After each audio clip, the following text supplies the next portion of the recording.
ABCDEFG, ये सप्तसूत्री मेरा कार्यक्रम है। ये सप्तसूत्री कार्यक्रम बैंकों के जीवन में बहुत बड़ा बदलाव लाने वाला है। एक है हमारा ये अपॉइंटमेंट्स, बैंकों में उच्च पदों पर नियुक्तियों में सुधार लाने का हमने फैसला किया है, और इसलिए हमने 1969 के बाद नेशनलाइज्ड बैंक में प्राइवेट सेक्टर के लोगों को भी लिया है, वरना नेशनलाइज्ड बैंक से लोग प्राइवेट में चले जाते थे। पहली बार ये रिवर्स ट्रेंड शुरू हुआ है, तो जिसमें एफिशिएंसी को हमने महत्व दिया है। B for bank board bureau, B3। ये B3 हमने पहली बार इस देश में लाए हैं कि बैंकों में जो भी नियुक्तियां होगी उसका सिलेक्शन टॉप रैंक के लिए ये बोर्ड करेगा।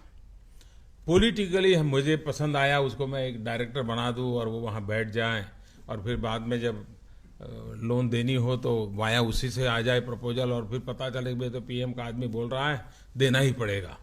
ये डूबने के पीछे कारण यही है, और इसलिए हमने कहा है कि कतई हम नहीं करेंगे, सारे प्रोफेशनल लोगों को हम इस काम में लगाएंगे।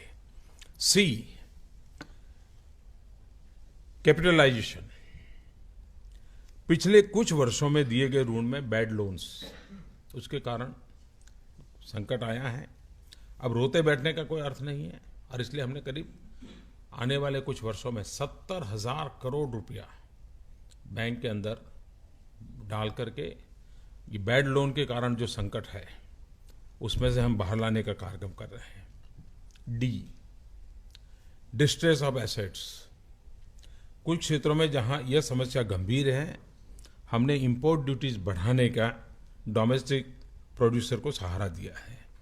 आपने देखा होगा हमने स्टील में अभी किया, ताकि जिसके कारण स्टील जो बैंक के साथ स्टील उद्योग पैसा लेता था उसको एक ताकत मिले, तो हमने डिस्ट्रेस के लिए कई कदम उठाने की दिशा में हमने काम लिया है। 6 है नए डेट रिकवरी ट्रिब्यूनल, जिसमें हम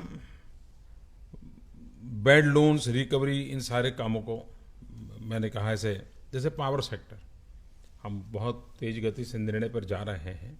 पावर सेक्टर को NPA की जो समस्या से जुड़ा हुआ है उसको कैसे हैंडल कर रहा है।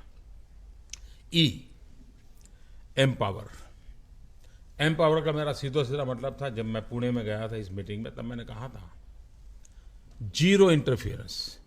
आपको पॉलिटिकल लीडरशिप और एस्टैब्लिशमेंट से कभी फोन नहीं आएगा कि इसके लोन के क्या करना है, लेना। और आज तक इतने महीने हो गए, एक भी जगह से खबर नहीं आई है कि ऐसा कोई प्रेशर है। प्योरली प्रोफेशनली चलाइए और बाहर लाइए। तो इस प्रकार से बैंक को एम्पावर करने की दिशा में हमने काम किया है। F, framework for accountability. बैंकों का परफॉर्मेंस मॉनिटर करने के लिए की परफॉर्मेंस इंडिकेटर्स हमने सेट किए हैं, ताकि हमें रेगुलरली पता चले कि भाई कहाँ जा रहे हैं, किस दिशा में जा रहे हैं। कितना जा रहे हैं वो नहीं, कितना तो संतोष कभी कभी दे देता है, लेकिन कहाँ और कैसे और कितने समय में, उस दिशा में इंडिकेटर्स को हमने बल दिया है। और लास्ट है G, गवर्नेंस। हमारे बैंकिंग सेक्टर में गवर्नेंस को बल देना है, हमें टेक्नोलॉजी पर जाना है, ट्रांसपेरेंसी को लाना है। साइबर क्राइम की सबसे ज़्यादा संभावनाएं बैंकिंग सेक्टर, फाइनेंशियल वर्ल्ड पे है, या तो डाटा चोरी करने की है। ये दो ही सबसे बड़े क्षेत्र हैं, और इसलिए हमको एश्योर करना होगा हमारे गवर्नेंस को।